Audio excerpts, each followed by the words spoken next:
এবছর রথ নিয়ে পালকের তেমন বায়নাক্কা ছিল না, আর আমিও সেই কুরুক্ষেত্র থিমের রথ কেনার পর থেকে লাস্ট 2 বছর রথের দিকে আর তাকাই না।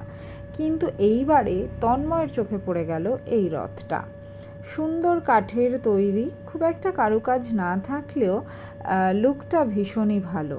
বেহালার এই রকম খড়খড়ে ব্যস্ত রাস্তাতেও রথের চাকা গড়িয়ে গেল দিব্যি। তাই আর দেরি না করে রথ বগল দাবা করে আমি আর তন্ময় ফিরে এলাম বাড়ি। তারপর আর কি, পরের দিন সাজুগুজু করে 3 ভাই বোন চড়ে বসলেন নতুন রথে, আর রথের রশি হাতে নিয়ে খুশি মনে পালকও শুরু করলো তার রথযাত্রা।